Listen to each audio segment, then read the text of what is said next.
আজকের ভিডিওতে আমি শেখাবো কিভাবে তোমরা তোমাদের ফোনের স্পিকারে কোনো জল বা নোংরা ঢুকে গেলে সেটা কোনো রকমের পয়সা খরচ না করে বের করতে পারবে খুব সহজে। তার জন্য কি করতে হবে না, এই ভিডিওটাকে অবশ্যই শেষ পর্যন্ত দেখতে হবে। তো চলো বন্ধুরা, ভিডিওটা শুরু করা যাক। সবার প্রথমে কি করতে হবে না, আমাদেরকে আমাদের ফোনের যে গুগল আছে সেটাকে ওপেন করতে হবে।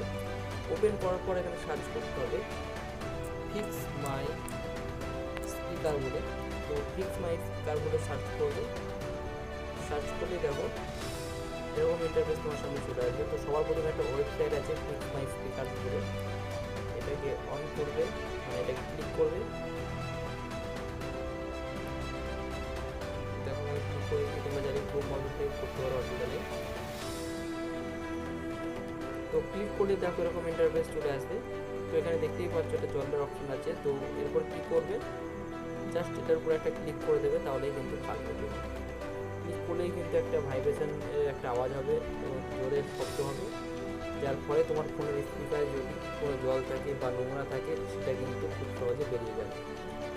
তো দেখো আমি এখানে ট্যাপ করেছি একটা, এখানে কিন্তু একটা জোরে আওয়াজ হচ্ছে এবং আমার ফোনে যদি কোনো জল থাকে স্পিকারে সেটা কিন্তু বেরিয়ে যাবে। তো এরকমভাবে কিন্তু খুব সহজে তোমরা তোমাদের ফোনে যদি কোনো রকমের স্পিকারে জল ঢুকে যায় বা নোংরা ঢুকে যায় সেটা কিন্তু বের করতে পারবে।